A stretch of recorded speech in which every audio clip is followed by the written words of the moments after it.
Hoy, 13 de octubre, es el Día Mundial de la Trombosis. A la trombosis la han definido como un elemento silencioso de las muertes causadas por enfermedades cardiovasculares. Aquí en Diálogos en Confianza te diremos cómo prevenir y tratar una trombosis. El tema de hoy, coágulos en la sangre y anticoagulantes.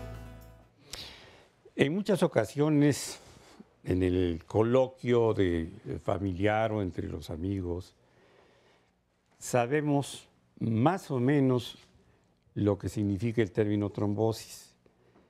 Claro que como muchos términos médicos a veces lo usamos sin tener exactamente una idea de lo que es desde el punto de vista médico, y a veces hablamos también de accidentes vasculares a los que denominamos embolias, y a veces surge alguna confusión cuando el médico nos dice es una tromboembolia.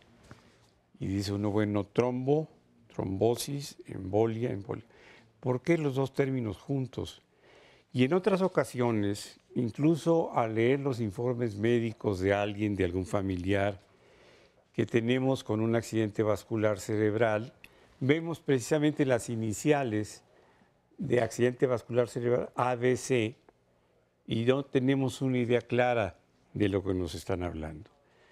Otras veces, sobre todo en accidentes vasculares cerebrales, es muy frecuente que alguien diga tuvo una hemorragia o bien tuvo una parálisis. Es decir, hay una serie de nombres que usamos de manera poco definida para explicarnos cómo un paciente presenta síntomas derivados de algo que sucedió en la sangre, que puede ser a través de sus mecanismos de coagulación. Y nos llama la atención cómo, por ejemplo, en algunas ocasiones, personas que tienen un problema agudo pulmonar son diagnosticadas con una trombosis pulmonar o un infarto pulmonar. ¿Cuáles son las diferencias en esto? ¿Y cuáles son cuando suceden en otras partes del cuerpo? ¿Cuáles son las diferencias entre un infarto pulmonar, un infarto cardíaco, un infarto cerebral? Para eso están con nosotros el día de hoy nuestros especialistas, para ir poco a poco desglosando el tema, precisando precisamente, valga la redundancia, qué significa cada palabra, qué significa cada concepto.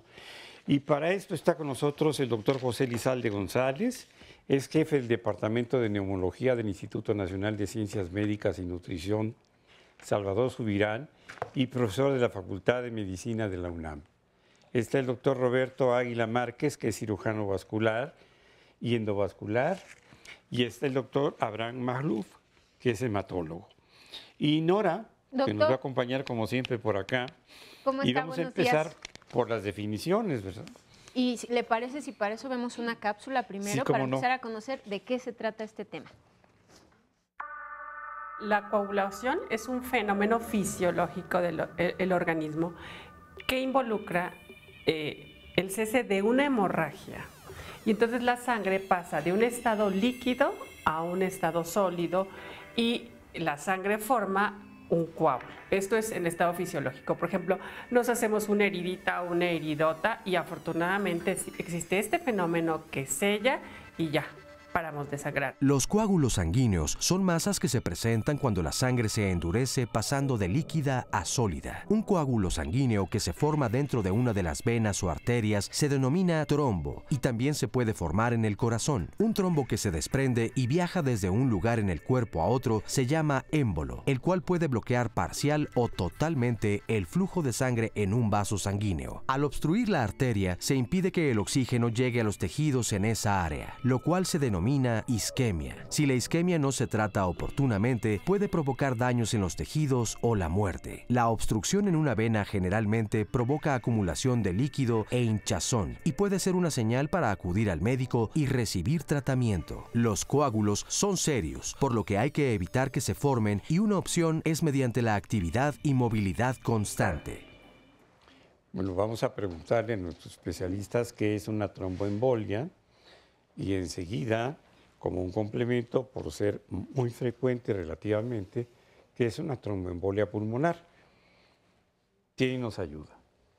Pues, si quiere, puedo empezar, doctor. Una tromboembolia es una trombosis, como vimos en la cápsula, es la activación anormal del sistema de la coagulación y la formación de un coágulo, que en medicina le llamamos trombo. Una tromboembolia pulmonar es esta condición en la circulación propia de los pulmones. Lo más común en cuanto a problema es que sea precisamente por trombo, por coágulo, pero no es la única condición. Por ejemplo, en una mujer parturienta puede haber un cuadro de tromboembolia de líquido amniótico, que es una condición muy grave que se ve en intensivos y en servicios de ginecología y obstetricia, en síndromes de machacamiento, como tuvimos que lamentar en los sismos del 85, vimos muchos casos de trombos por material graso proveniente de fracturas de huesos largos de las extremidades. Puede haber tromboembolia de tumores que entran por el sistema vascular y se van y tapan una porción, ¿verdad?, por decirlo así, de la circulación propia de los pulmones, que deja de esta manera de funcionar de manera apropiada. Si recordamos, el pulmón tiene dos funciones fundamentales para la vida. La primera y más famosa es oxigenar, tomar oxígeno del aire ambiente y llevarlo a los tejidos, a las células.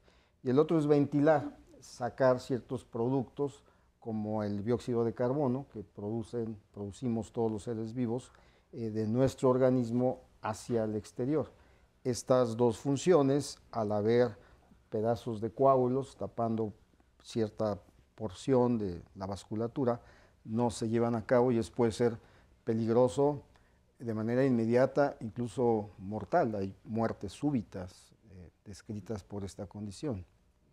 En el caso de los infartos, de las tromboembolias pulmonares, ¿hay algunas condiciones propias del pulmón o del tejido pulmonar que pudieran determinarlo, o generalmente o siempre provienen de otra parte de nuestro cuerpo? Generalmente es la segunda condición, doctor, aunque sí existe como problema primario in situ, trombosis pulmonar es más bien excepcional. Generalmente en un 90% aproximadamente de los casos, los coágulos, que llamamos trombos, repito, provienen de la circulación venosa de las extremidades inferiores, entre la ingle y la parte posterior de la rodilla, que llamamos la popitlea. Ahí se forman generalmente estos trombos, estos coágulos. En su historia natural se fragmentan, se rompen y viajan por la carretera de regreso al corazón del lado derecho hacia el pulmón, encontrando siempre vasos más grandes, más grandes, más grandes. Pasan por las cavidades derechas del corazón, la aurícula derecha, el ventrículo derecho, y pasan a una arteria muy grande, que es la arteria pulmonar, que se divide en dos, derecha e izquierda, y de ahí se empiezan a estrechar. Entonces van tapando al azar, dependiendo del grosor de estos coágulos, estos vasos, pero generalmente es un problema secundario. El problema primario es la trombosis venosa profunda. Esto, en otras palabras, significa que sobre todo mujeres que tienen un problema de varices de las extremidades inferiores son las que tendrían mayor propensión a padecer estas embolias pulmonares, estas tromboembolias pulmonares. Es correcto, doctor. La mujer tiene este factor de riesgo, pero no se limita nada más a la mujer, sino a un conjunto de población muy amplio. Por ejemplo, un problema de salud en México es la obesidad. está claramente descrito que una obesidad mórbida con un índice de masa corporal superior a 29 se asocia claramente con este problema, como el tabaquismo, que desgraciadamente sigue siendo una adicción común en la juventud de nuestro país, enfermedades cardiopulmonares, insuficiencia cardíaca, enfermedad pulmonar obstructiva crónica en la mujer, el propio embarazo, que es un estado procoagulante que favorece estasis, ciertas condiciones en la sangre que favorecen trombosis, y cualquier paciente que ha estado en cama con algún tipo de inmovilidad por cualquier condición médica o quirúrgica. Algunos estudios hablan 2 meses o más, algunos 3 meses o más, pero realmente en la práctica hay gente que se queda en la cama en un hospital o en su casa un par de semanas y tiene tromboembolia pulmonar o incluso menos tiempo, pero en general la inmovilidad es un factor que lleva a esto, y hay otras causas, la lista es muy larga. Por ejemplo, hasta hace unos años, y no sé por qué en la actualidad no se retoma esta información tan sencilla, le decíamos mucho a las mujeres en edad fértil que tomaban anticonceptivos que eso podría ser un factor de riesgo muy importante para la presencia de tromboembolias pulmonares, y que si ese factor de riesgo se conjugaba con tabaquismo, el riesgo era mucho mayor. Así es. No sé por qué ya no se advierte, quizá porque la dosis de los anovulatorios han disminuido, pero bueno, valdría la pena que nos aclarara si esto que estoy comentando es correcto. Es correcto, así es, y tengo la misma impresión que usted de que no se subraya esto con la frecuencia que debiera ser con este tipo de población. Tal vez vivimos un tiempo en donde muchos colegas estamos tan ocupados que se dedica a veces poco tiempo a detalles finos de comunicación médico-paciente, aunque esto que señala pues es muy cierto, es un factor de riesgo clarísimo y está descrito desde hace tiempo. Hay ciertas modalidades que han intentado disminuir la frecuencia y sí lo han logrado en cierto porcentaje, pero de que es un factor de riesgo es indudable, ¿no? Doctor, pero ¿y entonces cuál sería la recomendación? Digo, porque somos mujeres, entonces para saber, a la hora que los ginecólogos nos dan este tipo de tratamientos, ¿cuáles serían las recomendaciones? Para no espantarnos y mejor ocuparnos. En cuanto te dan un método anticonceptivo, una píldora, ¿cómo es? Si me permiten, antes de abordar esto, me gustaría mucho que, ya que nos está oyendo público general y las personas que están aquí, me gustaría antes de eso, que es muy importante, extraordinariamente importante en la mujer mexicana, y en un momento me voy a referir por qué digo la mujer mexicana, me gustaría puntualizar, si me lo permite, algunas cosas que son muy importantes. Como decía la cápsula inicial, hoy es el Día Mundial de la Trombosis, y la trombosis es una cosa en la cual, desgraciadamente, incluso los médicos, el público en general, tenemos una poca percepción de la trascendencia de la trombosis, y permítanme, sin tratar de parecer amarillista, utilizar algunos comentarios. Primero, si todos los que estamos aquí somos aproximadamente 40 gentes, contando a los chicos del staff y todos los que estamos aquí, de estas 40 gentes que estamos aquí ahorita, aproximadamente 7 de cada 10 nos vamos a morir de una trombosis. Y uno más nos vamos a morir de una hemorragia. ¿Por qué? La trombosis no solamente es la trombosis de las venas, sino trombosis es un fenómeno que puede ocurrir en las arterias y en las venas. De tal manera que la trombosis realmente es la primera causa de muerte en el mundo. ¿Por qué? Es muy sencillo. En el mundo occidental, por lo menos, como nuestro país, que somos un país pobre pero con características de país rico. Bueno, en la zona de Santa Fe. En algunas zonas, claro. Para acá es un poco. En la colonia Letrán Valle no. 9 de cada 10 infartos agudos de miocardio, que es la causa número 1 de muerte en el mundo occidental, y aproximadamente 7 de cada 10 infartos cerebrales son producidos por una trombosis. La primera causa de muerte intrahospitalaria después de 72 horas en hospitales generales, no me refiero a hospitales de una sola especialidad, como puede ser un hospital de traumatología, un hospital de cardiología, sino especialidades donde hay las cuatro especialidades mayores: pediatría, cirugía general, medicina interna y cirugía. La primera causa de muerte es la tromboembolia pulmonar, ¿sí? Y si a esto adicionamos que hay una patología que se llama coagulación intravascular diseminada, de la cual se muere una gran cantidad de gente terminalmente, el cual es un fenómeno microtrombótico, pues entonces es la explicación del por qué la primera causa de muerte en el mundo es la trombosis.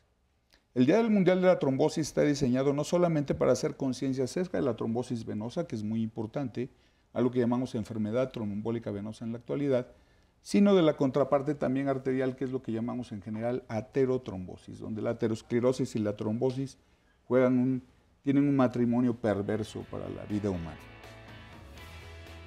Esta definición es muy importante porque, visto desde este punto, las estrategias en políticas de salud deberían de incorporar los programas de prevención, sobre todo la trombosis, y en nuestro país estamos lejanos todavía de hacer esto. Y otra cosa que me parece muy importante puntualizar es esto que muchas veces se percibe poco, incluso entre el ámbito médico, es el sistema de coagulación. El nombre per se es un nombre inapropiado. El sistema de coagulación en todos los que estamos aquí está funcionando en este momento, ¿sí? Pero no está haciendo coágulos. Esa es una paradoja un poco, incluso filosóficamente difícil de explicar, pero el sistema de coagulación de todos los que estamos aquí, todas las personas que nos están oyendo, espero. Doctor, ¿le parece si nos quedamos con eso? Claro. Vamos a un corte y regresamos con ustedes. Si tiene dudas, esperamos aquí sus llamadas, Facebook, Twitter.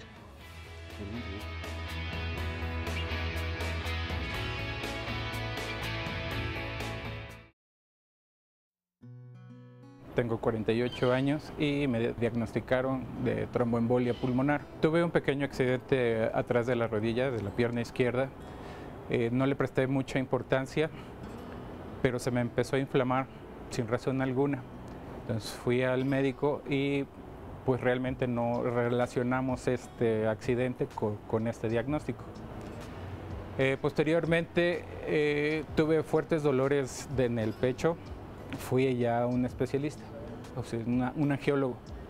Él me dijo que podría ser una tromboembolia pulmonar. Entonces procedí a hacerme unos exámenes, un examen de capacidad pulmonar y un electrocardiograma, y ahí se dieron cuenta que realmente era una tromboembolia pulmonar. El médico me dijo que era muy importante que estos coágulos, bueno, cuando se desprende ya son émbolos, que no llegaran a los pulmones porque iba a tener yo un paro respiratorio y era muy peligroso, podría yo morir obviamente. A partir de la tromboembolia pulmonar me diagnostican lo que es la trombosis venosa profunda y me explica que es la acumulación de coágulos en lo que son las extremidades inferiores, con el peligro de que estos coágulos se desprendan y suban por las venas. El médico me comentó que era muy importante que me pusieran un filtro en la vena cava para que estos coágulos no llegaran a los pulmones, a mis pulmones. Entonces me realizaron esa cirugía, me pusieron el filtro y aparte tengo que complementarlo con una dieta y unos anticoagulantes. Lo que no puedo comer realmente son alimentos verdes con alto contenido en vitamina K. Pues no puedo correr, no puedo hacer ejercicios pesados. Actualmente lo que hago es caminar y tengo que ponerme unas medias de compresión para evitar que se formen los coágulos. Nunca realmente pensé en lo peor, siempre me mantuve positivo. Es muy delicada realmente la enfermedad, pero si se cuida uno, si sigue las instrucciones del médico, no tiene problema. Yo tengo 1 año y medio ya de operado y gracias a Dios no he recaído ni he tenido ningún problema. Pues ahí el testimonio nos da síntomas, doctor, si quiere retomar también. Sí. Es un caballero además, pero nos decía algo sobre las mujeres. Sí, bueno, antes quisiera yo, esto me parece toral para definir algunas cuestiones. Comentaba yo que espero que la gran mayoría de la gente que nos está viendo, la gente que está aquí, ¿nuestro sistema de coagulación está activo? La respuesta es sí. El sistema de coagulación, de hecho, jamás para de trabajar. Siempre está activo. ¿Pero en qué está activo? ¿Qué está haciendo? Bueno, si alguien me dice, bueno, yo me corté hoy en la mañana rasurándome, o alguna de las chicas del auditorio está menstruando, pues entonces quizás su sistema de coagulación está haciendo coágulos. Si no es así en todos los demás, ¿qué está haciendo nuestro sistema de coagulación? Bueno, está haciendo una de las cosas, una de las funciones más importantes de la vida, sin la cual la vida es imposible y a la cual poco le ponemos atención, ¿Cuál es esta función? Es muy simple, mantener la sangre líquida. Mantener la sangre líquida es un fenómeno sin el cual no podemos vivir. El corazón solamente puede bombear algo líquido, no puede bombear algo sólido o atole, tiene que bombear algo líquido. De tal manera que, por esta razón, gran parte de la energía que gastamos todos los días, todos los seres humanos, la gastamos en mantener nuestra sangre en estado líquido. Cuando nuestro sistema de coagulación, específicamente un órgano que está dentro de las venas y de las arterias y de las cavidades cardíacas, que se llama endotelio, pierde esta capacidad de mantener la sangre en estado líquido, entonces la sangre se convierte de un líquido en un sólido. Ahora bien, hay otra definición que es muy importante, me parece, para el público, es la siguiente. ¿Qué es un coágulo? Permítanme darles un ejemplo. Si hoy en la mañana yo me tomé una muestra de sangre para que me hicieran un estudio de diabetes, por ejemplo, cuando sale la aguja, justamente en la vena donde me tomaron la sangre, ahí se va a hacer un taponcito, justo en el momento en que salió la aguja, en el sitio donde entró la aguja, y normalmente ese taponcito va a ser de un tamaño específico. Esto que se formó cuando lo quería, dónde lo quería y que controló su tamaño, eso se llama un coágulo. Eso es un coágulo. Es un fenómeno de alto valor biológico que nos permite sobrevivir a las hemorragias. ¿Qué pasa, por ejemplo, si hoy me tomaron la muestra aquí, pero hoy en la tarde, a las 5 de la tarde, tengo un coágulo en un pulmón o tengo un coágulo, por ejemplo, en una coronaria? Este coágulo no se formó donde lo quería, ni cuando lo quería, y normalmente no controlo su tamaño. Este coágulo, que es totalmente patológico, este coágulo se llama trombo. Esto es un trombo.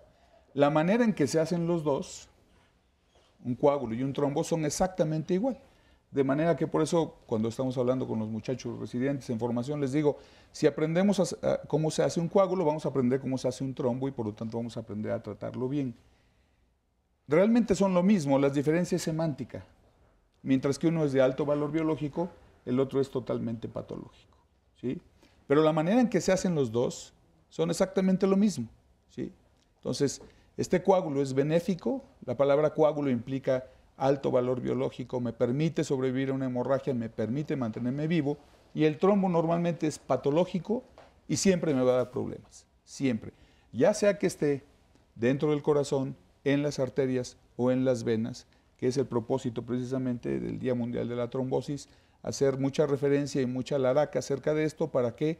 Para que la sociedad, el gobierno, los médicos estemos más atentos de esto y de la trascendencia de esto en nuestro país. En otros países esto ya no es necesario, hay una gran información acerca de esto, a nosotros todavía nos falta.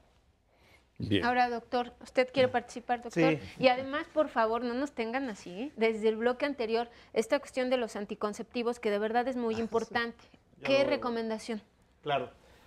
Primero que nada, si el ginecólogo le insiste en la toma de un anticonceptivo, lo que tendría que hacer una mujer, en ese caso, es ver las características que tiene ella misma o el mismo médico. Es decir, si esta persona, si esta paciente ya tiene antecedentes de haber tenido una flebitis, es decir, una inflamación de una vena en una pierna, si tiene antecedentes oncológicos importantes o ella misma se sabe que tiene una condición oncológica activa, o bien tiene sobrepeso importante, o fuma de manera importante, todas estas características se suman para que esa paciente sea una bomba.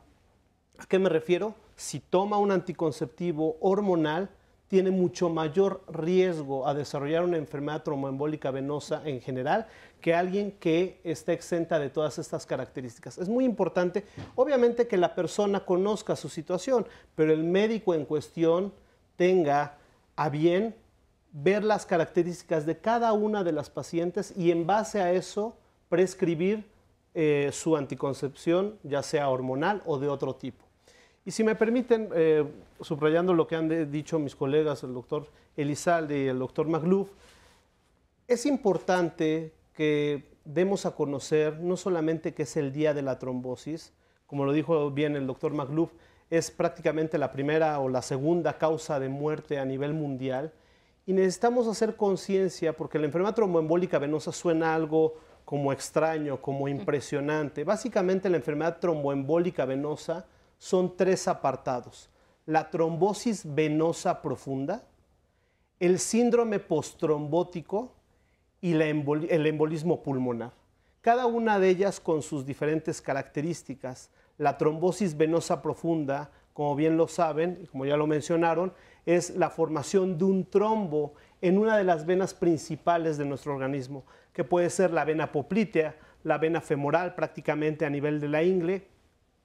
El otro apartado es el síndrome postrombótico, algo que no se da mucho a conocer, pero es sumamente importante. Son aquellos pacientes que previamente ya tuvieron una trombosis y que fueron o mal diagnosticados o mal tratados oportunamente, y entonces esos pacientes van a algo que se llama síndrome postrombótico, que es una condición crónica que permanece el paciente con una hinchazón, con un edema, que no le permite hacer su actividad normal, que aquellos pacientes que tienen síndrome postrombótico importante pueden desarrollar una úlcera con coloración en la pierna, etc. Y quiero decirles a estos pacientes que nos están escuchando o que nos están viendo, que estos pacientes, tanto los pacientes con trombosis venosa profunda, síndrome postrombótico, tienen una alternativa actualmente de tratamiento eficaz.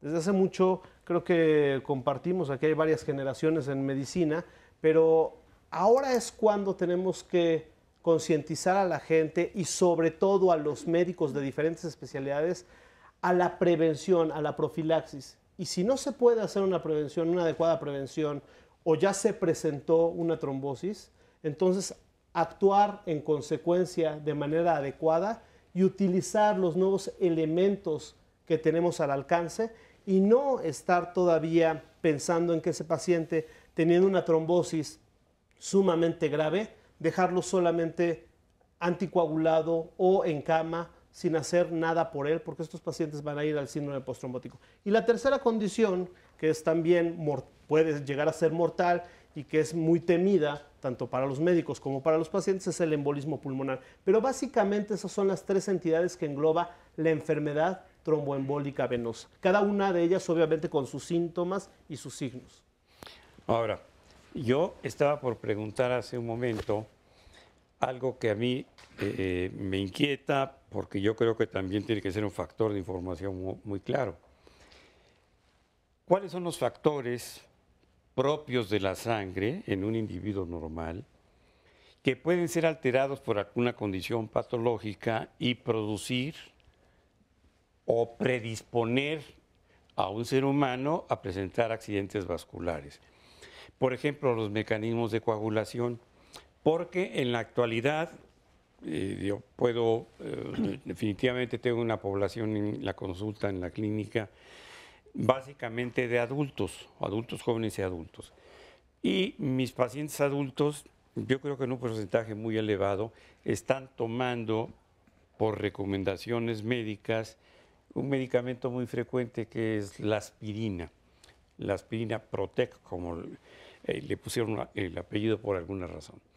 Y lo toman como una medida profiláctica, como una medida preventiva, y nos preocupa que en ocasiones estas personas que están tomando este medicamento para no hacer coágulos tengan que ser sometidos a una intervención quirúrgica leve, que puede ser la extracción de una muela o que puede ser una herida.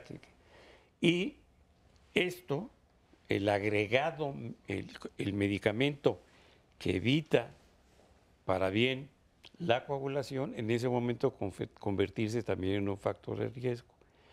¿Qué pasa con los factores intrínsecos de la sangre en estos problemas? Esa es una muy buena pregunta y de hecho me parece que hubiera sido el inicio de toda esta charla, hubiéramos empezado por ahí, me hubiera parecido una buena estrategia. Hace rato les comentaba yo que nuestro sistema de coagulación lo que está haciendo es mantener la sangre en estado líquido. ¿Cómo mantiene la sangre en estado líquido? Bueno, nosotros naturalmente tenemos anticoagulantes naturales. Tenemos sustancias que están evitando que se active la parte del sistema de coagulación que se encarga de hacer los coágulos, que se llama hemostasia. Esa parte del sistema de coagulación que se llama hemostasia es lo que hemosangre, estasis, detener la hemorragia, eso se llama hemostasia. Cuando la hemostasia no funciona bien, nos aparecen un grupo de enfermedades que llamamos hemofilias. Hemofilias. Algunos de ustedes conocen algunas de ellas, la hemofilia A, la hemofilia de los reyes, o la hemofilia B, que es la hemofilia de los corrientes, de los nacos, pero que también es una enfermedad importante. Se llama hemofilia de los reyes porque la padecen las casas reales europeas, y como se casan entre ellos para mantener el poder y seguir con el mandato de Dios de que son los predestinados para gobernar, entonces se siguen transmitiendo el gen. Ya no es así en la actualidad, por supuesto, pero así se le conoció. Entonces, el sistema de coagulación es como una balanza. Es como una balanza donde casi la mantenemos en equilibrio entre dos cosas. Entre que no se haga muy líquida la sangre, porque si la sangre se hace muy líquida, entonces vamos a tener una hemorragia. Y si la sangre se va del otro lado, entonces la sangre se me puede convertir en un sólido. Yo no puedo hacer la balanza mucho de un lado o del otro porque me va a pasar algo muy grave, que es una hemorragia o una trombosis. Me parece que estamos enfocando mucho hacia lo que es la vena, aunque todos esos conceptos que voy a decir ahorita son iguales para la vena y para la arteria.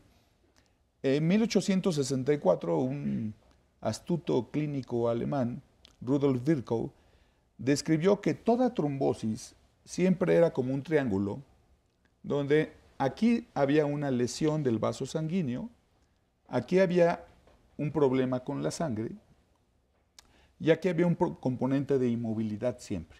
Eso es lo que se llamaba triada de Virchow. Eso es lo que se llama, doctor, la triada de Virchow. Estos tres componentes, esto es muy importante porque hace rato no me gustaría que la gente se quedara con este concepto de que si mi hija va a utilizar un anticonceptivo le va a dar una trombosis. No, así no es. El sistema de coagulación, como les referí yo inicialmente, es un sistema tan importante para nuestra supervivencia que no basta un factor para que se produzca una trombosis. Hace algunos términos, Jan Miletic, que es un suizo, una de las gentes más importantes en el mundo para la trombosis, acuñó el término de la trombosis como una enfermedad multigénica. ¿Qué quiere decir esto? Que para que se produzca una trombosis arterial o venosa, se necesita que en un sujeto específico con ciertas características, ambientalmente sea sometido a ciertos momentos y entonces aparecerá una trombosis. ¿Y hay predisposición genética? Por supuesto. Parte, en gran medida a lo que se refería el doctor Lamoglia, él preguntaba, bueno, ¿hay características en nuestra sangre que hacen posible que un sujeto se predisponga a tener una trombosis? La respuesta es sí. Y a esa predisposición genética a hacer trombosis, porque fallan fundamentalmente los mecanismos anticoagulantes de nuestro cuerpo, a eso lo llamamos trombofilia primaria. Trombofilia primaria, que no es otra cosa más que las deficiencias de las proteínas anticoagulantes y que me están predisponiendo a tener una trombosis. Y esa trombofilia primaria no es A y B, la tenemos los nacos, los prehispánicos y los europeos. Absolutamente. Déjeme decirle algo, de hecho... ¿Le parece si no lo hice después del corte? Perdón, doctor, otra vez le tocó el corte. Esa es la música con la que te... Exactamente. Sí. Vamos a un corte.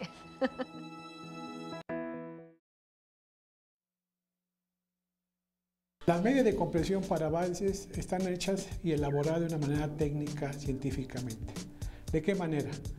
Existe una compresión gradiente, lo que no existe en la gran mayoría de otras medias. ¿Cuál es la función principal de la media?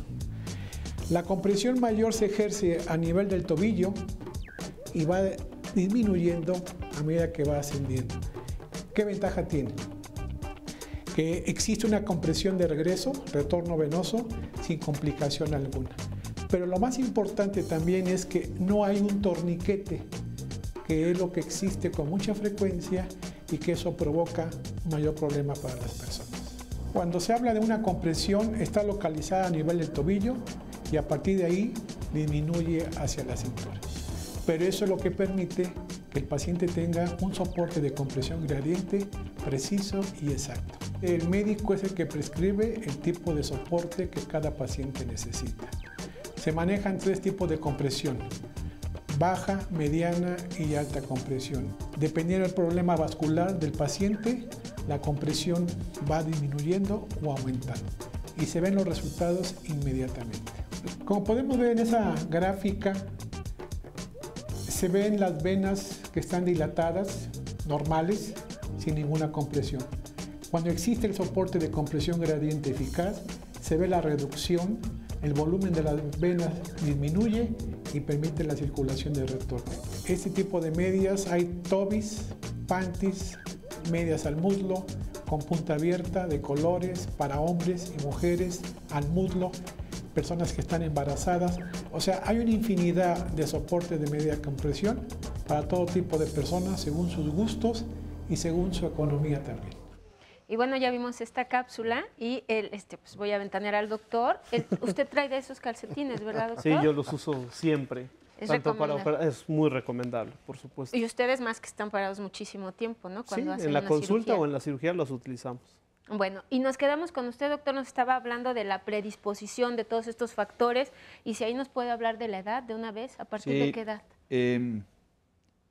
Tanto en las trombosis arteriales como en las venosas conocemos los factores de riesgo para padecer las trombosis. Todos ustedes seguramente han oído hablar de los factores de riesgo para las trombosis arteriales. Colesterol alto, colesterol bueno bajo, los triglicéridos altos, fumar, no hacer ejercicio, tener obesidad, lo que llamamos los jinetes del apocalipsis, que todo mundo sabemos cuáles son.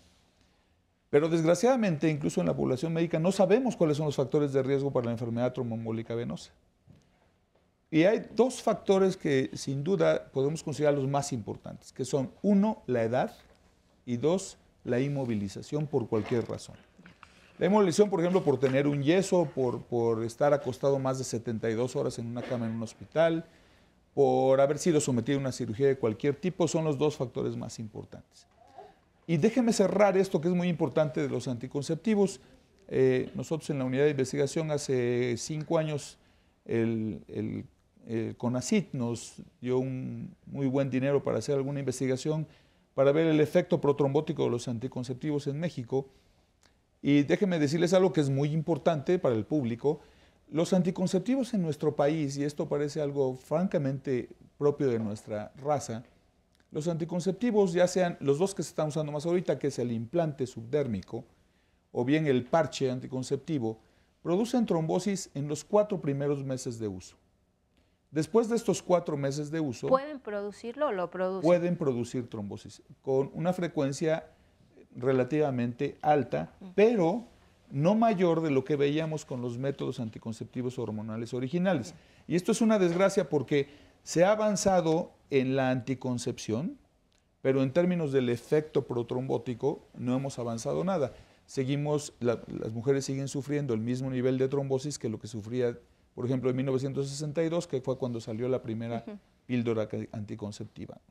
Entonces, esto es muy importante porque, uno, no toda mujer que utilice anticonceptivos va a tener riesgo de tener una trombosis. Y dos, el riesgo específicamente en mujeres mexicanas, mestizas mexicanas, el riesgo termina aparentemente al cuarto mes de uso. Después de ese tiempo es muy difícil que veamos ya una trombosis. Entonces, esto es muy importante a la hora de tomar una decisión acerca del método que se va a emplear. Qué buena esta información. Doctor, José, cuando dicen la edad, ¿a partir de qué edad se puede presentar? Y ya le empiezo a leer aquí comentarios del Facebook y llamadas. Bueno, dependiendo el estudio que se evalúe, se dan ciertas edades. Por ejemplo, en ciertos sistemas de puntaje pronóstico, la edad es 80 o más. En general, como factor de riesgo, se habla de 50 años en adelante, pero si uno hace una gráfica, un histograma, donde se ve la frecuencia del problema de la enfermedad tromboembólica venosa versus la edad en el eje de las abscisas, ve que es una línea lentamente en ascenso y si hay cierto punto de inflexión en la década entre los 50 y los 60 años. Muy bien. Quisiera dar un dato que comentábamos en el corte, que creo que es muy importante para dimensionar en el público cuál es la importancia del problema que hoy nos ocupa de trombosis. Y que Roberto y yo pudimos ver la gran difusión en Europa, en Alemania específicamente de esto, en las cadenas de televisión, en el radio, en todos los medios. Ustedes imagínense en un año toda la muerte que pueda haber por accidentes automovilísticos. Todos los muertos de México por accidentes automovilísticos, más todos los muertos por cáncer de mama, más todos los cánceres de próstata que llevan al individuo a la muerte, más todas las muertes por SIDA. Entonces, se pueden imaginar un número tremendo de muertos. Pues lo que hoy nos ocupa, la enfermedad tromboembólica venosa, ella sola mata más gente en un año que la mortalidad combinada de estas 4 entidades que acabo de mencionar, lo cual hace que sea un problema muy importante y por eso hay un día como el día de hoy mundial de la trombosis. Quisiera hacer una puntualización que es muy importante para no dejar esto en el aire. La edad como factor de riesgo, en la actualidad realmente para la Organización Mundial de la Salud, la inflexión es a los 55 años, que es donde empieza el riesgo más grande. Pero hay una cuestión que es muy importante y me gustaría mucho que quedara muy claro. La trombosis no respeta edad. En la actualidad vemos ya niños que tienen problemas trombóticos. En la unidad donde yo trabajo, que tenemos una unidad de investigación en trombosis específicamente, cada vez vemos gente más joven, con padecimientos que antes se consideran del viejo. Esto ya no es así. La trombosis es un fenómeno que ocurre en todas las edades. Hay cierta edad en la que se hace más riesgosa, sí, pero cualquier ser humano, a la edad que sea. De hecho, hay niños recién nacidos que pueden tener algo que se llama púrpura fulminans. Es una trombosis muy específica, sobre todo de las partes más distales del cuerpo, nariz, dedos, los deditos, etcétera. Son fenómenos trombóticos. La trombosis, no hay ningún ser humano que esté exento de tener trombosis. Entonces, esto es algo que me gustaría dejar muy claro en el público porque es parte de este proceso de llamar la atención acerca de este problema. Doctor, usted tiene testimonios por allá, si quiere primero usted y luego yo comentarios y llamadas, ¿le parece? Sí, porque quería preguntar, porque estamos hablando de una parte de la naquedad y los nacos viajamos en segunda o en tercera y a veces hay viajes muy largos y creo que hay también un problema para muchos que tienen un problema también de sedentarismo, pero ya nos van a contestar después. A ver, aquí está doña Juana. Qué barbaridad, tiene usted un nombre normal.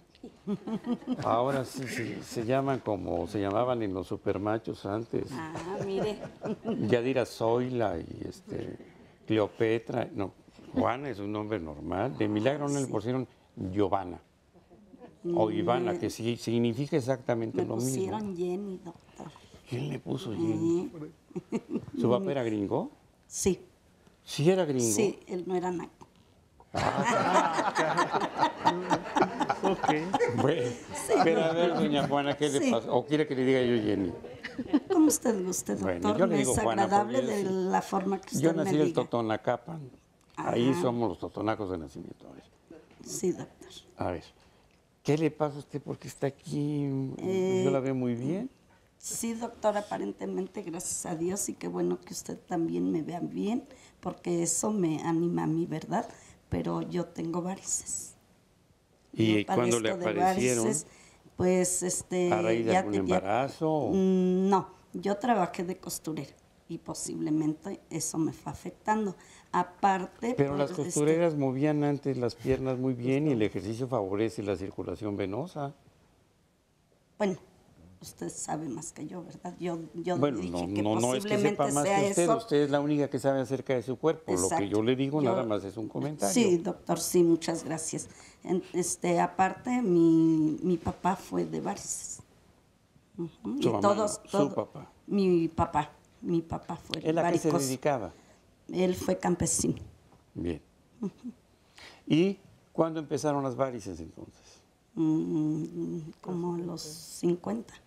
Como a los 50. ¿Y a qué le atribuyó, además de pensar que era por ser costurera? Pues ¿Fumada? No, gracias a Dios fumar no. ¿Tomaba algún refresco de cola? No, tampoco. ¿Usó anticonceptivos?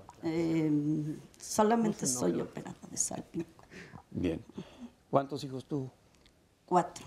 ¿En alguna ocasión le dijeron que ya no debería tener hijos porque alrededor de su vulva, alrededor de sus genitales, habían aparecido también varices? No. La decisión de ya no tener embarazos fue de mi esposo y mí. Ah, caray. ¿De su ya esposo? No por... Sí, o sea, fue ¿Los esposos tienen opinión en esto? Sí, sí, en ese momento sí, porque... pero no de que me haya dicho algún médico por varices. Bueno, Pero ¿cuál ha sido su complicación que le preocupa y por qué está aquí en este programa? Porque se me inflaman y ya antier tuve bastante dolor de la pierna izquierda. ¿El dolor fue nada más dolor o se le inflamó y cambió de coloración la piel de la pierna? Solamente fue dolor, pero inflamada sí tengo porque aquí abajo de mi corva tengo una bastante gruesa. Sí. Y también puede ser que esté aumentada pantorrilla. de tamaño, pero la inflamación es un fenómeno que comprende otras cosas. Sí. Por ejemplo, aumento de la temperatura local, enrojecimiento. No. No. No. Muy bien. ¿Y cuál sería su preocupación?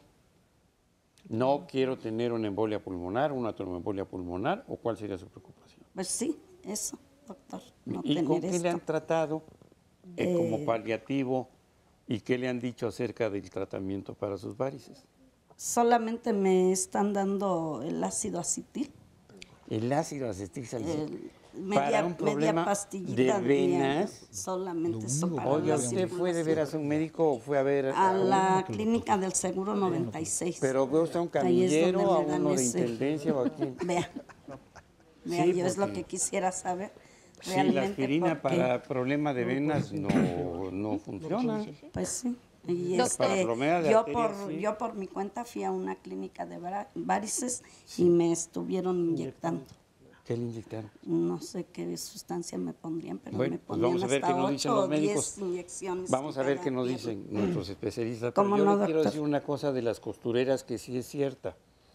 Para los que estudiamos antes de que hubiera máquinas eléctricas y las costureras tenían que estar todo el día así, era una forma, curiosamente, subrepticia de masturbación. El montar a caballo con silla inglesa, por eso las grandes damas de la corte y algunas de la cuarta montan a caballo, el roce de la silla inglesa produce una gran cantidad de orgasmos. Y las supervisoras de los talleres de costura, de veras, a principios del siglo y después, estaban muy pendientes porque había algunas mujeres que tenían tantos orgasmos que casi se les desmayan. Pero bueno, vamos a ver qué tanto. Es simplemente una cápsula de información. No, está muy bien, doctor. Muchas gracias. ¿Ya no van a comprar máquinas eléctricas? Mejor de No, pedal. ¿verdad? Sí tiene razón, doctor. Pero le quieren Sí, comentar algo. Si me lo permiten, es interesante porque estábamos comentando aquí, tanto con José como el doctor Magluf, la mayoría de las personas piensan que solamente el tener varices las va a condicionar inmediatamente a desarrollar o una trombosis venosa profunda o un embolismo pulmonar. Esto no es así. Ya lo dijeron los compañeros que básicamente el desarrollo de un embolismo pulmonar o una trombosis no es solamente un factor. Hay muchos factores que están en conjunto y que predisponen a esa paciente a desarrollar. Voy a tocar dos temas sumamente importantes, aunque no es el tema y lo voy a tocar sumamente rápido. Una paciente con varices no puede ir, no debe de ir. Yo sé que por la desesperación pues acuden inmediatamente a donde dicen clínica de varices, pero el hecho de que estén inyectando a una paciente es incorrecto, completamente incorrecto. Una paciente que tiene varices, lo primero que tiene que hacer es un ultrasonido, un Doppler duplex para determinar la causa. Si esa persona se puede mejorar con medicamentos, lo hacemos. Y si no, con otro tipo de tratamientos que actualmente son de mínima invasión, como el láser o la radiofrecuencia. Sé que, por ejemplo, a la señora Juana le preocupa el tener varices y de repente desarrollar un edema, una hinchazón en la pierna, porque ha escuchado o ha visto o sabe que eso la puede condicionar a una tromboembolia pulmonar o una trombosis.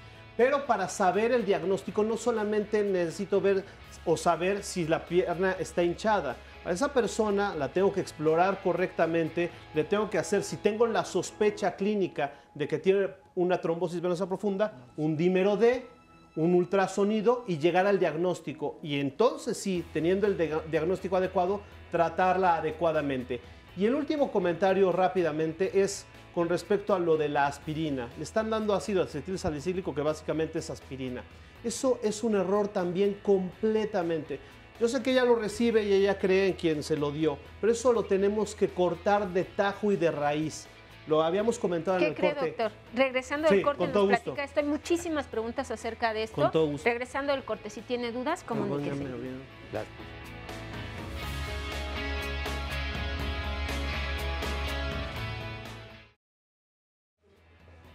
Qué bueno que sigue con nosotros porque lo queremos invitar para el día de mañana a las 9:30. El tema será: mi hijo no tiene tolerancia a la frustración. Y uno de los ejemplos que nos ponen aquí es estos berrinches, que a lo mejor ustedes recuerdan algunos de los que les han hecho sus hijos en un centro comercial donde usted quiere desaparecerse porque el niño se está aventando un berrinche de antología y todas las miradas son enfocadas para usted.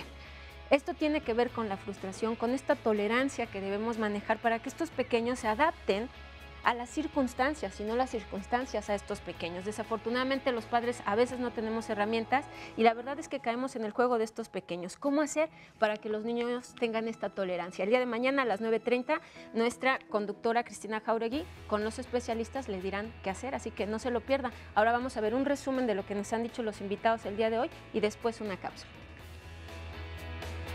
La mujer tiene este factor de riesgo, pero no se limita nada más a la mujer.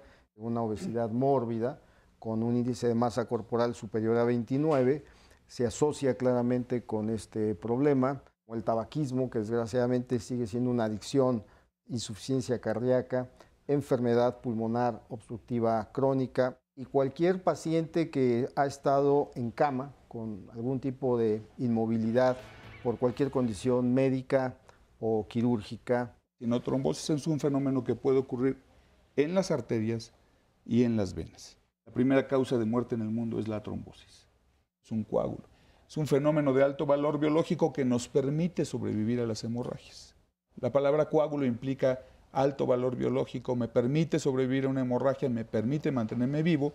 El trombo normalmente es patológico y siempre me va a dar problemas. Siempre. Ya sea que esté dentro del corazón, en las arterias o en las venas. Ver las características de cada una de las pacientes y en base a eso prescribir su anticoncepción, ya sea hormonal o de otro tipo. La enfermedad tromboembólica venosa son 3 apartados: la trombosis venosa profunda, el síndrome postrombótico y el embolismo pulmonar. Las recomendaciones son mantener un peso ideal, hacer un ejercicio aeróbico diario, cuando menos 30 minutos al día. Hay gente que dice, yo no puedo pagar el gym. No necesitas pagar un gym, mueve tus piernas, camina, nada, súbete las bicicletas que hoy día tenemos en la ciudad y empiezas a pedalear y empiezas a hacer ejercicio. Si pudieran cada 3 o 4 horas levantar las piernas 90 grados y empezar a hacer este movimiento con los pies, arriba, abajo, talón, punta, flexión, extensión de las piernas. Cuando nosotros ponemos el ultrasonido y el paciente empieza a hacer este movimiento de talón, punta, nosotros observamos en las imágenes del ultrasonido cómo se activa la circulación. Entonces esto es muy simple. Otra, si no quieren ir haciendo talón, punta, por ejemplo, van viajando en el camión, contraigan los músculos de las piernas, relajar, contraer y relajar. Y esto también te va a ayudar. Nosotros decimos que el corazón de nuestras venas son los músculos. Entonces, cada vez que comprimimos los músculos, nosotros vamos a activar esa circulación de regreso. Entonces, si tienen cirugía reciente, si estamos mucho tiempo de pie, si estamos mucho tiempo sentados, si hacemos viajes largos, es importantísimo mover ese corazón de nuestras piernas, que son los músculos. Usar medias elásticas. Las medias elásticas son maravillosas. Pues les pregunto a mis pacientes, ¿cómo se siente con medias y sin medias? Y la mayoría, te puedo decir que un 90% de los pacientes, muchos de los síntomas por enfermedad venosa mejora. La dieta. Si consumimos mucha sal, se van a hinchar más nuestras piernas. Evitemos las grasas saturadas, comamos grasas buenas de los aguacates, de los vegetales, evitar las cosas fritas, comer más frutas, menos cantidad de carne y pocos carbohidratos. El mejor medicamento para evitar la trombosis venosa profunda, que es la formación de un coágulo en el interior de nuestras venas, y la tromboembolia pulmonar, es la prevención. Los médicos sabemos cómo prevenir un evento de trombosis venosa profunda, cómo prevenir un evento de tromboembolia pulmonar. Digo, aún así se puede presentar, aún cuando cuando hacemos prevención o tromboprofilaxis. Sin embargo, si nosotros nos cuidamos y prevenimos, pues vamos a estar mucho mejor. Pues ahí están estas recomendaciones, la verdad muy sencillas, la mayoría, que sí ayudan. Nos decían los doctores en el corte, esta cuestión de las medias, de verdad, que lo están preguntando muchísimo en redes sociales y en las llamadas, sí ayudan. Hay no son tan caras, doctor, como en cuánto le salieron sus calcetines para saber, para los chicos del staff, a lo mejor si los quieren usar. Bueno, yo creo que a veces el precio es lo de menos. Más o menos. Como 200 pesos, yo creo. Ahí está. Pero bueno. No es algo oneroso, sí se pueden Se puede, comprar, sí. ¿no? Antes de seguir con eso, quería terminar rápidamente la idea de la aspirina porque es muy importante. En la mayoría de los hospitales, desafortunadamente muchos de la seguridad social, pues se quieren, esa es la verdad, hay que hablar con la verdad, se quieren sacar rápido al paciente y tómese ácido acetilsalicílico y lo que sea. Eso no funciona ni para la insuficiencia venosa, hablando, y tampoco para el tema que nos ocupa el día de hoy de la enfermedad tromboembólica venosa o de la trombosis. La aspirina es un excelente antiagregante plaquetario. No es un anticoagulante, son grupos diferentes de medicamentos. Uno es un anticoagulante, de los cuales actualmente tenemos muy buenos y nuevos aditamentos, y otro es un antiagregante plaquetario. En el caso de la aspirina es un antiagregante plaquetario y no funciona para prevenir trombosis venosas. Funciona para cuando yo tengo un antecedente de una angina, estoy operado de un cateterismo, de un stent, o tengo una enfermedad carotídea, lo que había mencionado el doctor Magluf, de la trombosis arterial. Pero específicamente la trombosis venosa, esto de que el médico le diga, voy a viajar y voy a pasar en un autobús o en un avión 10 horas sentado, tómate una aspirina para que no se te haga un trombo, es completamente incorrecto. Gracias, doctor. Nos vamos con comentarios. Doctor, sí, no. ¿Le parece? Mire, aquí nos dice Rosita Alvírez, mi mamá murió en el año... ¿Rosita Alvírez? Rosita Alvírez, doctor.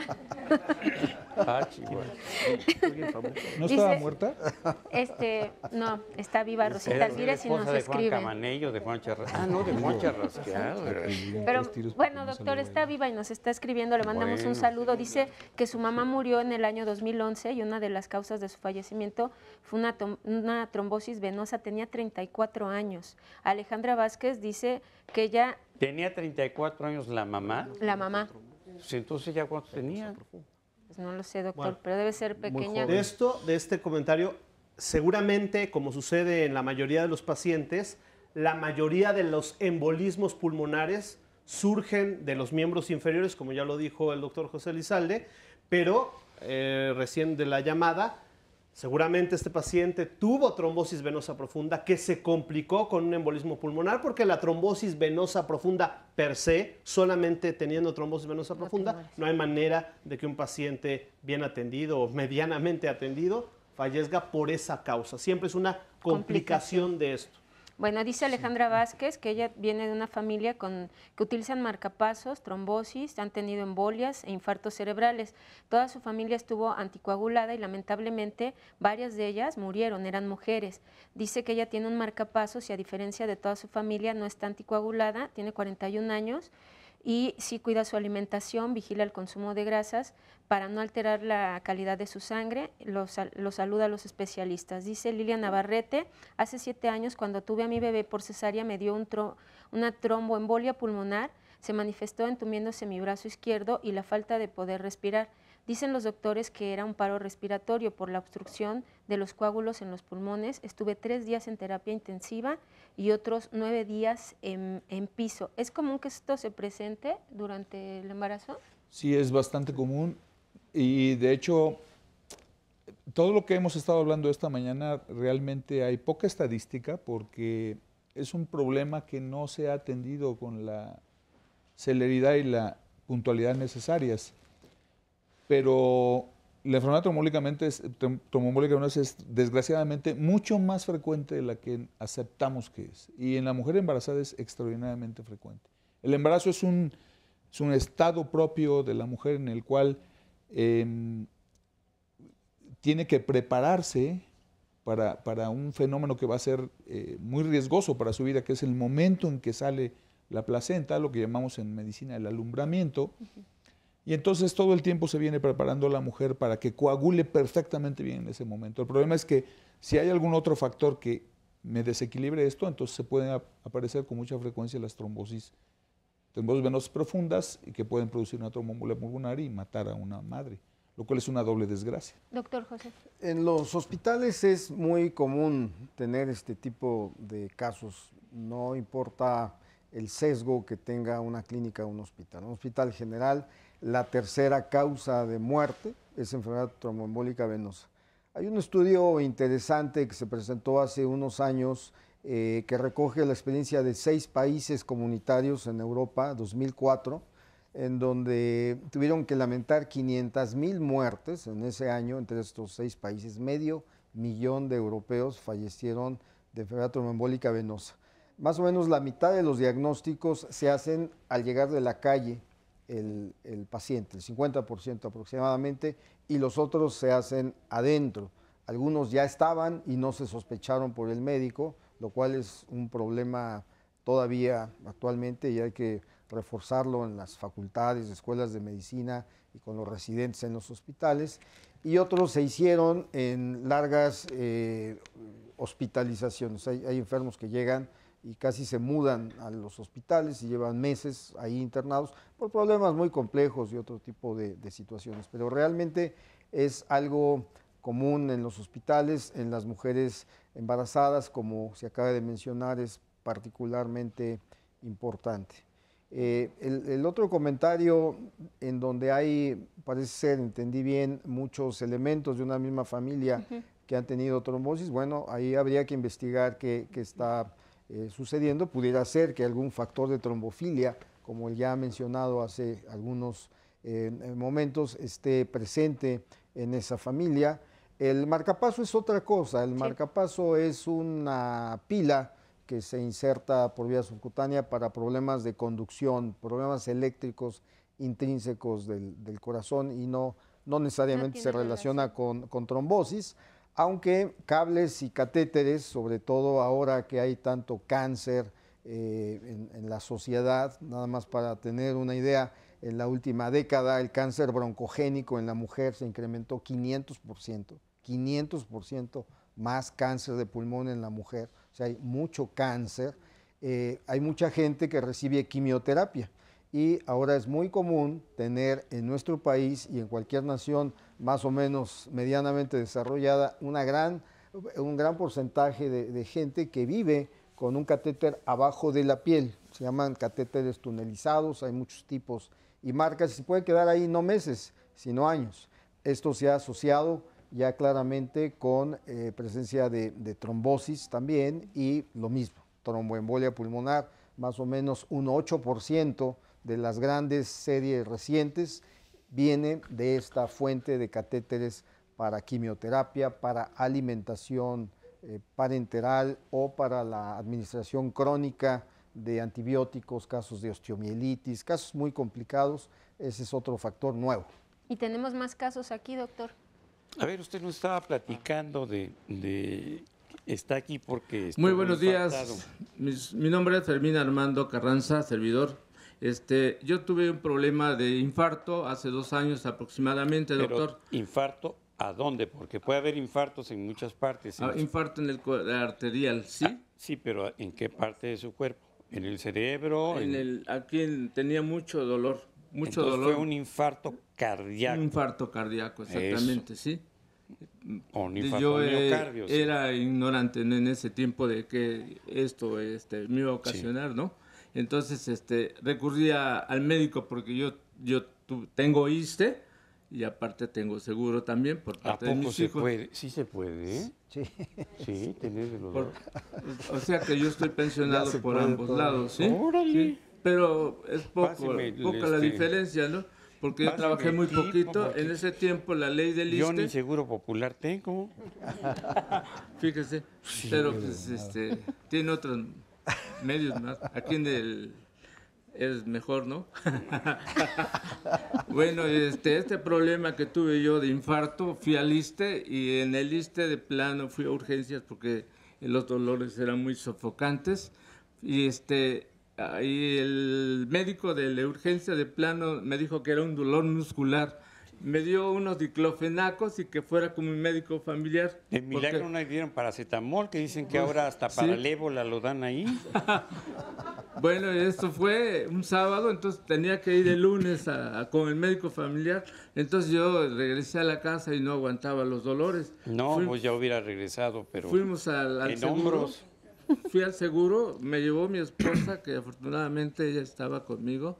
Me llevó en un coche rápido y ahí me detectaron que era un infarto cardíaco, ¿sí?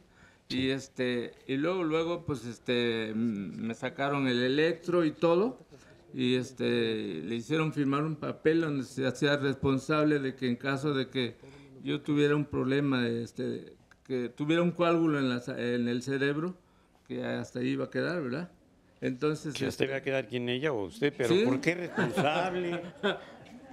¿Cómo va a ser responsable su Pues señor? los médicos se lavan las manos, dicen que ellos no se hacen responsables de que se muera la persona. A veces ni antes de la cirugía ni después de orinar. Bueno, eso fue, me estuve hospitalizado 15 días en el Hospital Los Reyes del Seguro Social. ¿Los sí. Reyes Iztacala o Los Reyes en el Estado de México? Los Reyes La Paz, ¿sí?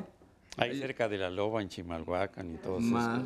Ahí cerca de cárcel de mujeres. Órale. ¿Sí? Bueno, en ese tiempo eran cárcel de mujeres, sí. Ya ahorita ya no existe, ¿verdad? Ya no existe la cárcel de mujeres ahí donde estaba. ¿Y dónde está Elba? Ahora está en Santa Marta, Catitla. No. Ella está en Tepepan. Miren sí. qué bien informados están, se ve que ven el noticiero. Sí. Bueno, estaba en Santa Marta, pero no le convino ahí. Bueno, pero ¿qué más pasó? Bueno, de hecho, 15 días estuve hospitalizado.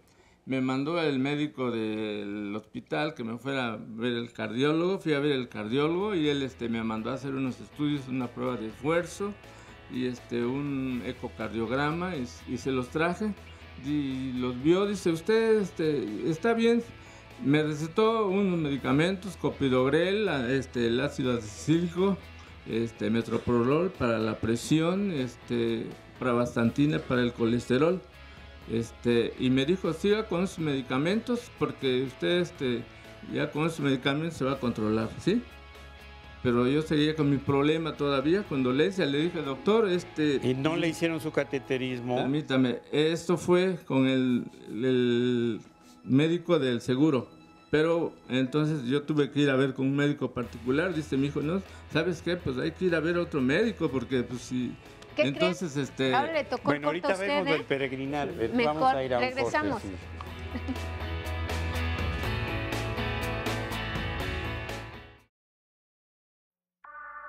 Cuando ya hay un antecedente de coágulos o cuando ya hay un antecedente de trombos, lo que principalmente se suspende de la dieta son los alimentos con alto contenido en vitamina K. ¿Por qué? Porque estos favorecen la coagulación y generalmente estas personas están tomando anticoagulantes. Los alimentos con alto contenido en vitamina K principalmente son los alimentos verdes. La espinaca, la lechuga, la acelga, el berro, la arúgula, el brócoli, los nopales. Esos son los alimentos que más vitamina K contienen. También dentro de este grupo están los aceites, lo que es el aceite de oliva, el aceite de soya, todo lo que son aceites principalmente vírgenes. Las aceitunas es un grupo o es un alimento, tanto negras como verdes, que tienen alto contenido en vitamina K. Otro de estos que no necesariamente es verde, pero tiene un alto contenido, es la piña. También dentro de este grupo están los gérmenes, el germen de alfalfa, el germen de soya. En los alimentos más comunes, principalmente podremos considerar estos. En un inicio sí es muy importante que se disminuyan por completo o se quiten estos alimentos. Ya una vez que va avanzando el paciente en el tratamiento y el doctor está valorando ya la disminución del anticoagulante, entonces sí se pueden integrar de vez en cuando uno que otro.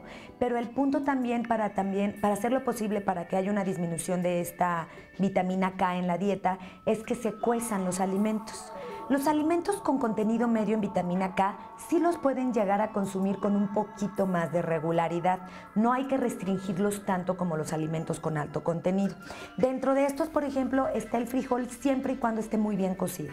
Puede estar cocido y lo pueden hacer un poquito refrito con muy poco aceite o nada más machacados. Lo que son las leguminosas como lentejas, habas, garbanzos o alubias sí contienen vitamina K, pero en una cantidad moderada en comparación a los otros grupos que te mencioné o a los otros alimentos que te mencioné. También, por ejemplo, la zanahoria, el jitomate, el pimiento, la alcachofa, las nueces, está el pollo, la carne de res y el pescado. Entonces, podemos tratar de basar un poco más la alimentación de estas personas en estos grupos de alimentos, comiéndolos unas 2 o 3 veces por semana.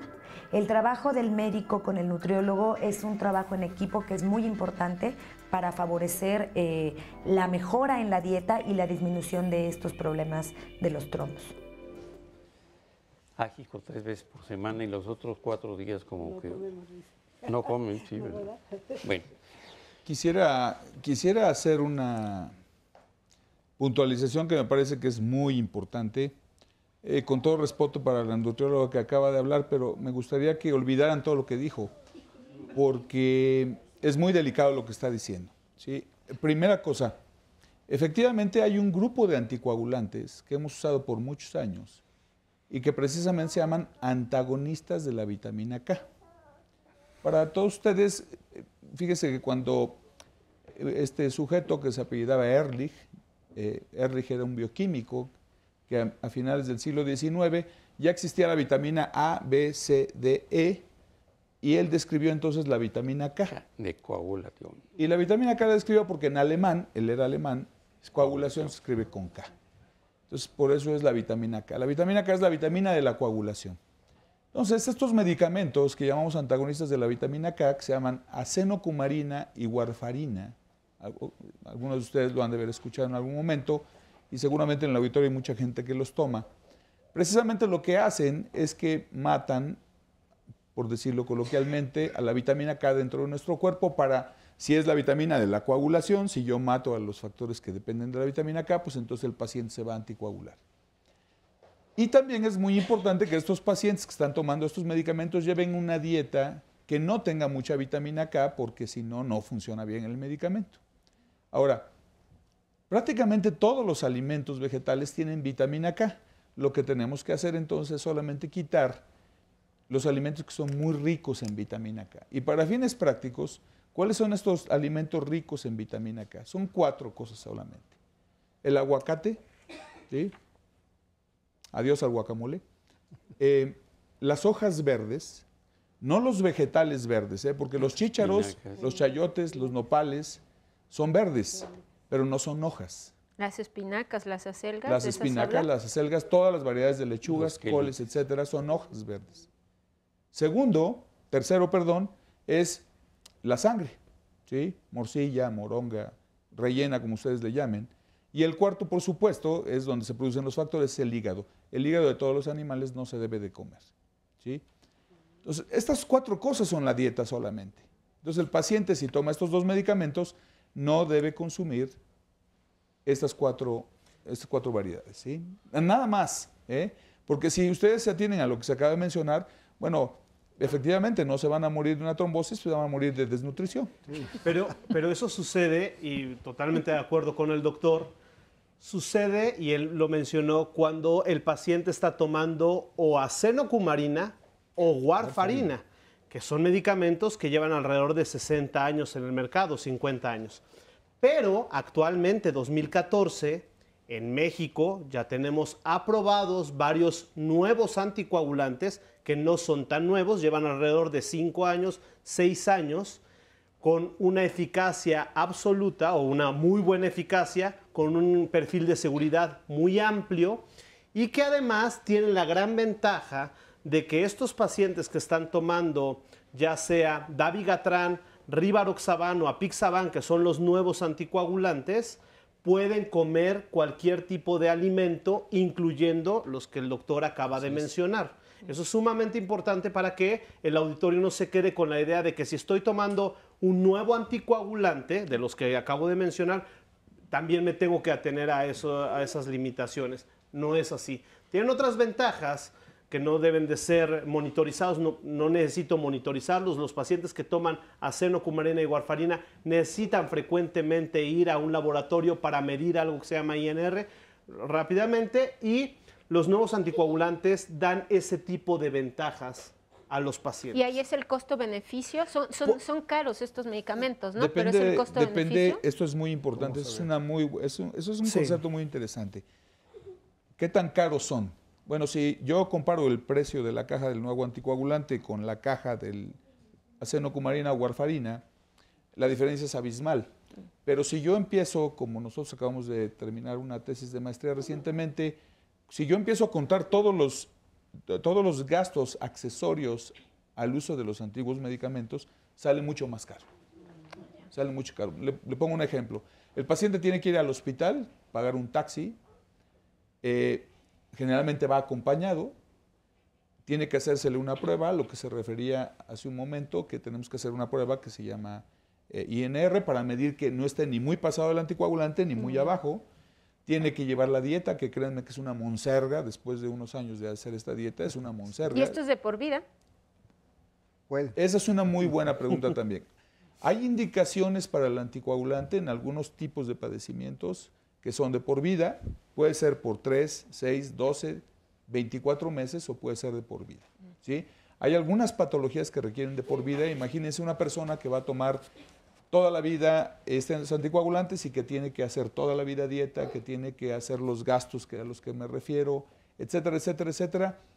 Es un poco complicado de explicar tan rápido, pero esta palabra, ¿son más costosos, son menos costosos? Depende de la comparación, como en todo. Y falta un gasto que tienen que hacer al ir al hospital. Su torta de tamal, porque eso no tiene verde. Y el chesco. No, doctor, porque acuérdese que tienen que cuidar la dieta, ya no lo dijo el doctor. Sí, pero ¿qué van a hacer con las 8 horas de espera para la consulta? Sí, pues tienen que llevar ensalada, ¿verdad? Unas donitas del osito. Bueno, las guajolotas, doctora, y las ositas no tienen vitamina K. Así que no hay problema.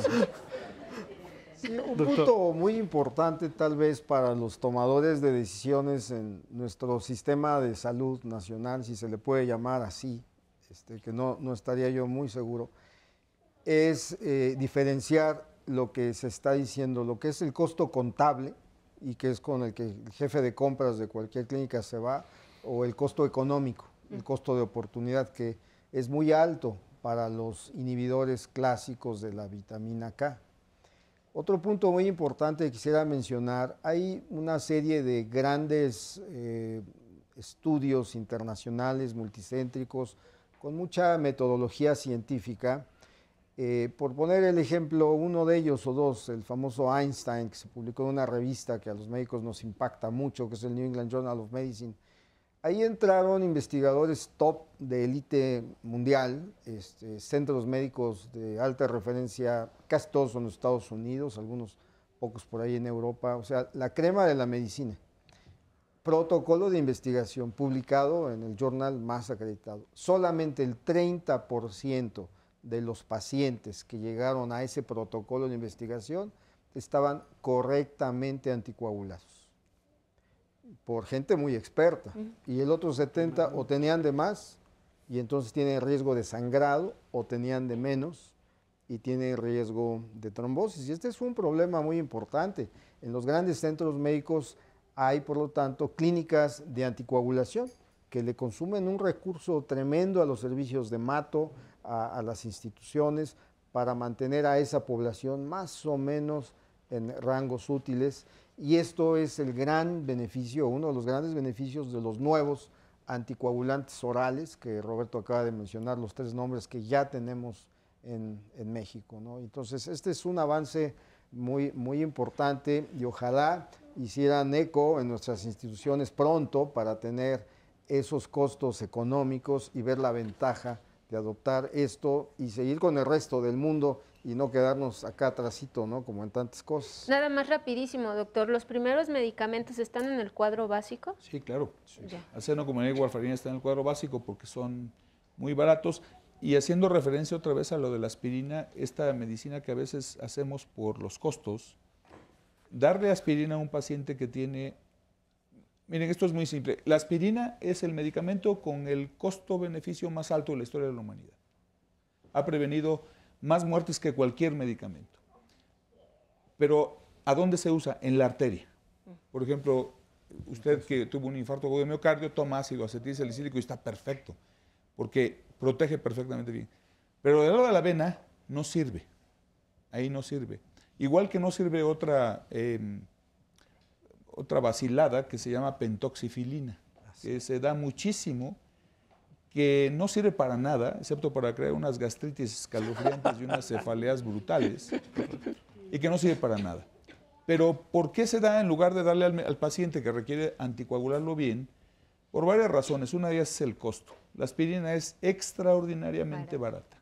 Extraordinariamente barata y bien empleada, repito. O sea, en el lado arterial no hay medicamento más importante en la historia de la humanidad. El problema es cuando lo queremos usar en la vena y juntarlo luego con otra cosa que tampoco sirve, que es la pentoxifilina, que tiene un fenómeno hoy medio mágico en la mentalidad de los tomadores de decisiones y en algunos médicos, que tampoco sirve, pero son muy baratos. Sacrificamos la efectividad, los datos científicos por los costos, y eso es francamente inapropiado. Y hay otro ahorro mal entendido, si me permite, que son las vendas, que es algo que es implícito como a las instituciones de salud de este país. ¿Las vendas elásticas también? Las vendas, sí, las vendas elásticas. Uno entra a cualquier hospital de cualquier estado de la República y se encuentra gente con vendas. Cuando una pieza de información científica más importante es de México, es del Instituto Mexicano del Seguro Social, con el maestro Carlos Ibarra Pérez como primer autor, está publicado en los 80s en Angiology, si mal no recuerdo. Yo fui el último de los investigadores porque era el más joven en ese entonces, y ahí se demostraron varias cosas comparativas. Uno es que las medias elásticas de compresión graduada sí sirven, con datos muy claros. La heparina, que es un anticoagulante de uso hospitalario, inyectada por vía subcutánea, por vía intravenosa, esto es tema médico estrictamente intrahospitalario, desde luego sirve. Y las vendas no sirvieron absolutamente de nada, como tampoco el cuarto grupo, que fue precisamente el de aspirina. Y eran vendas bien puestas. Se abría un paquete, 2 paquetes por turno de vendas nuevas, las viejas se tiraban a la basura, se ponían por la enfermera encargada, que había sido enseñada a hacer ese procedimiento y supervisada por su jefa. O sea, no era cualquier colocación de cualquier venda y no sirvió en términos de prevención. Esto es información de México y es paradójico que en México no se use, pero sí en el resto del mundo. Doctor. Bien, continuamos nada más ya para terminar, bueno, que no le habían hecho su finalmente me hicieron el cateterismo y ya destaparon las venas que tenían, las arterias que tenía tapada.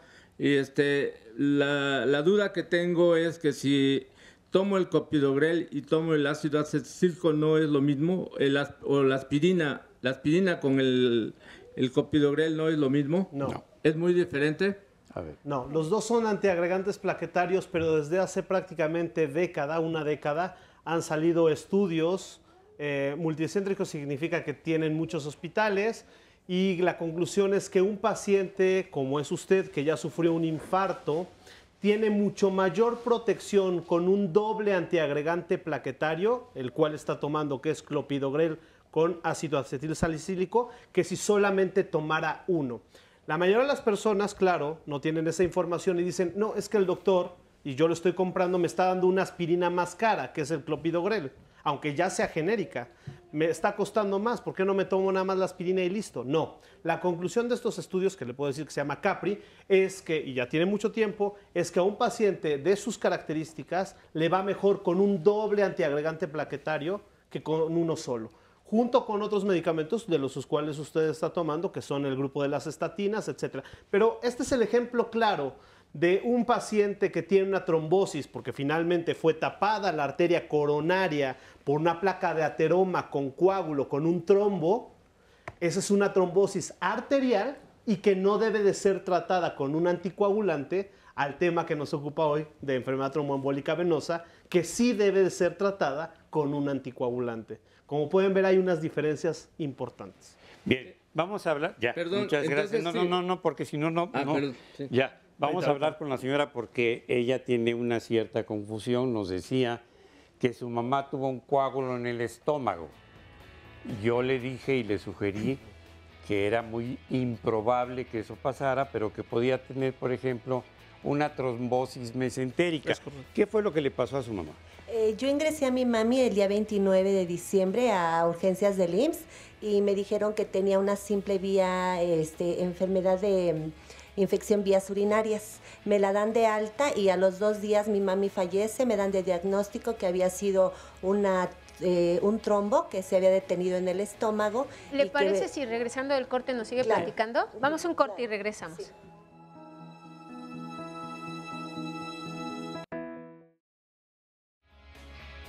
Pues ya estamos a punto de finalizar el programa del día de hoy, pero el próximo lunes hay más temas de salud, usted lo sabe, a las 9:30 de la mañana, y el tema será alternativas de tratamiento para el climaterio. Vamos a hablar de todas las alternativas que existen, fitoestrógenos, que son muy importantes, pero hay otros productos que se anuncian como que benefician y la realidad es que no tiene ningún sentido tomarlos.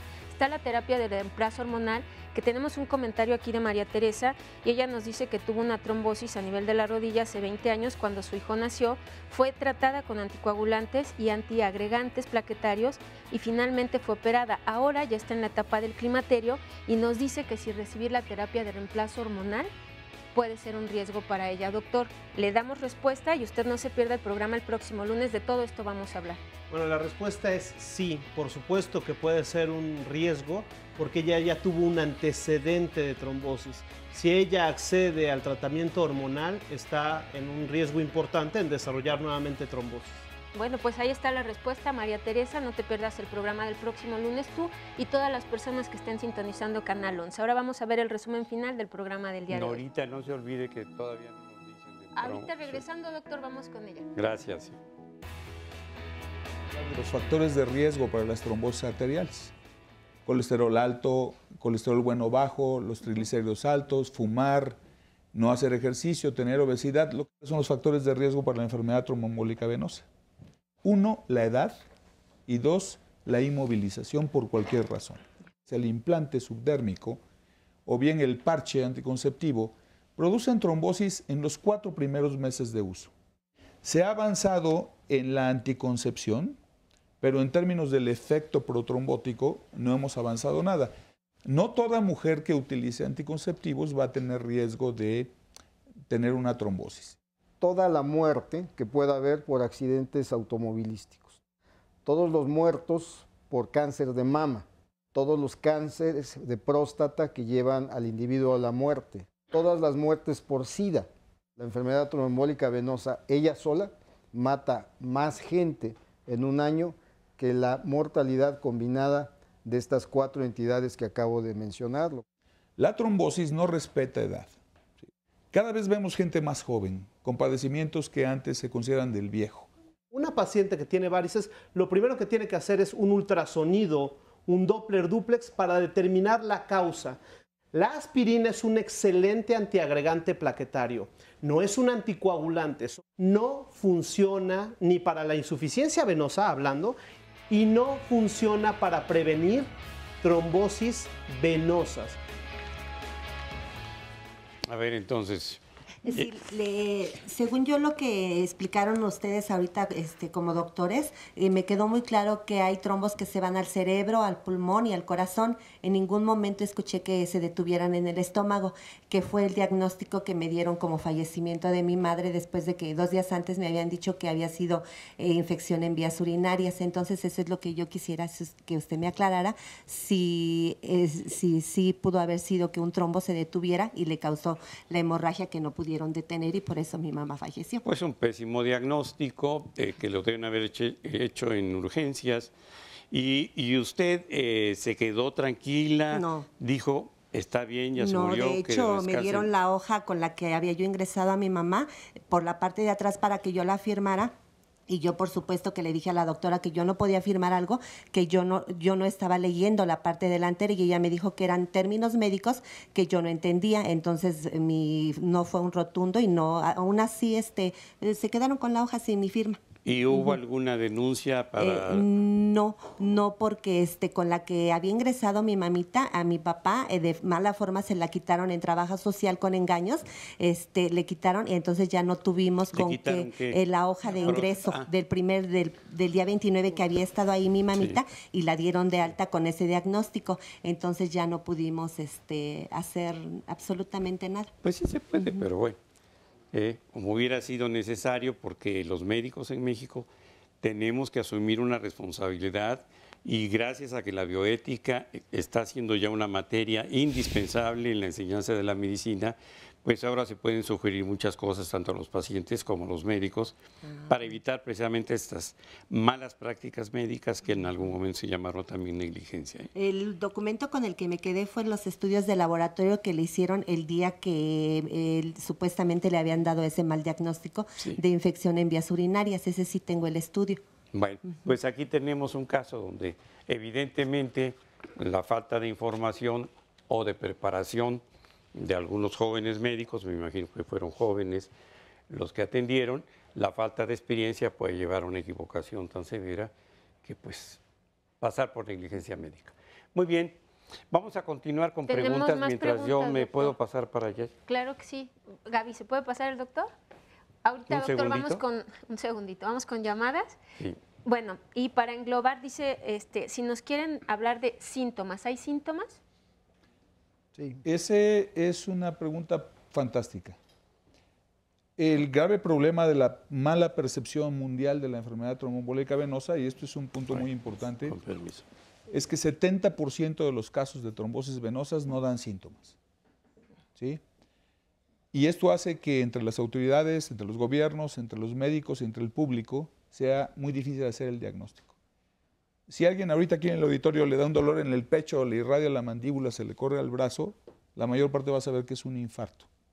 Es un infarto agudo del miocardio. Pero la enfermedad tromboembólica venosa, 7 de cada 10 sujetos, 7 de cada 10 pacientes, no van a tener datos. El primer dato puede ser la muerte del paciente por una tromboembolia pulmonar.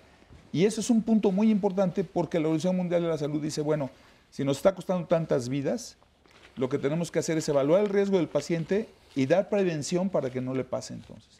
Que ese es quizá el mensaje más importante de este programa es, tenemos que aprender a reconocer los factores de riesgo de la enfermedad y dar prevención para que no aparezca.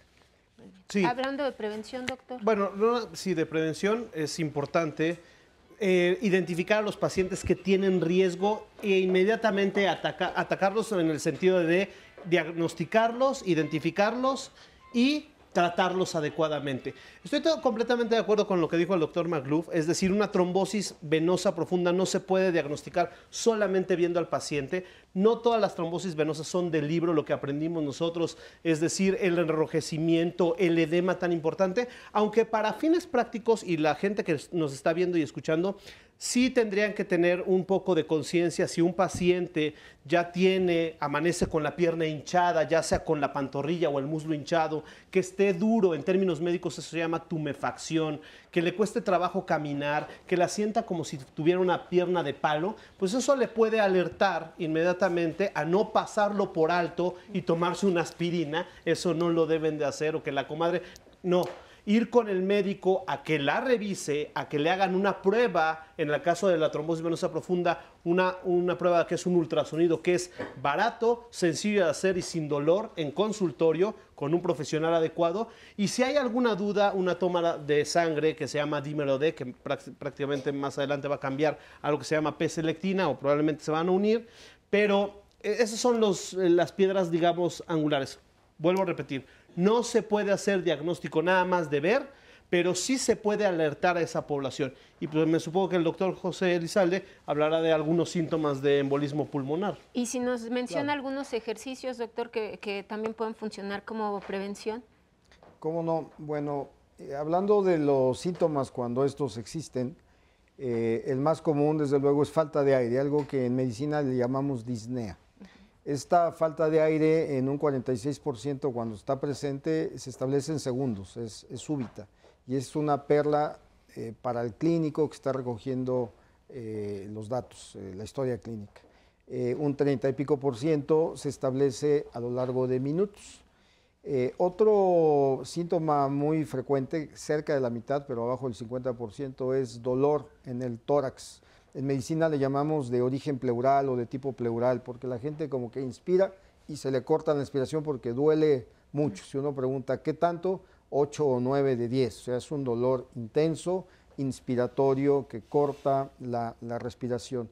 Y de ahí puede haber lo que ustedes quieran. Puede haber tos, puede ser seca, puede ser con flema manchada de sangre o puede no haber nada. El problema no es tanto que no haya síntomas, sino que no son específicos. Se suele confundir con EPOC exacerbado en alguien que fuma, con una neumonía, con una ponchadura de pulmón, condición que se llama neumotórax, con agua en los pulmones de origen cardiogénico, edema agudo pulmonar, y la lista es interminable. Entonces, existe también cierto temor en la comunidad médica de no hacer los diagnósticos, y esto ha llevado en la medicina contemporánea y en sociedades que lo pueden pagar a la solicitud de estudios de gabinete costosos e innecesarios. El dímero D, que mencionaba Roberto hace un momento, es una prueba muy reproducible, muy rápida, con el cual se quita uno la sospecha como en la tercera parte de los casos, porque si eso sale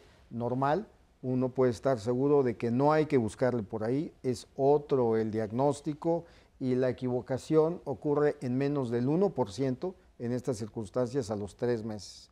Le voy a leer otra llamada de Verónica Hernández, que dice que últimamente están de moda los masajes reductivos y le han comentado que son tan fuertes o agresivos que dejan moretones en el cuerpo y pueden ocasionar algún coágulo. ¿Esto es verdad o no? No, eso es un moretón es una hemorragia cutánea. Nosotros estamos hablando de exactamente lo contrario, que es no cuando la sangre se vuelve más líquida, lo que debe ser, o se sale de las arterias o las venas, que es el caso del moretón. Estamos hablando de cuando la sangre se vuelve sólida en una arteria o una vena. Es exactamente lo contrario. Le preguntan la relación entre la trombosis y el nivel plaquetario, y Fernández también le pregunta, mi mamá murió de coágulos en el intestino. ¿Esto también puede ser? Sí. La señora platicaba acerca del caso de su mamá, que platicábamos aquí inmediatamente acerca del diagnóstico real. Seguramente su mamá falleció por una trombosis mesentérica, que es exactamente el caso que nos está refiriendo esta paciente. La mesentérica es una arteria, una vena, tienen el mismo nombre, que irriga o saca la sangre del intestino y que se puede trombosar. Dicho sea en descargo, aunque trabajo en el Seguro Social, el diagnóstico de trombosis mesentérica es uno de los diagnósticos más difíciles en medicina. Es realmente difícil hacer el diagnóstico de trombosis mesentérica. Y en relación a si la cuenta de plaquetas, ¿qué son las plaquetas? Las plaquetas son unos pedacitos de célula que están ahorita viajando en nuestra sangre, que son los que se encargan. Cuando hacemos un coágulo, imagínense que tenemos un hoyo en la pared, las plaquetas son los tabiquitos que vamos a poner en la pared. Y luego tiene que llegar alguien a poner el cemento entre los tabiquitos. Ese cemento se llama fibrina, ¿sí? Entonces, si yo tengo muchos tabiques, puedo hacer el tapón que necesito, pero me puedo pasar. Y entonces, si me paso, voy a producir un trombo. Entonces, puede ser que el aumento de las plaquetas me produzca trombosis, sí. Puede ser incluso que tenga un número normal de plaquetas, pero esas plaquetas funcionen de más. A veces le dice uno mi vida y se vuelven locas. Entonces, si se vuelven locas, se van a empezar a activar aun cuando no las necesitemos y nos puede producir una trombosis.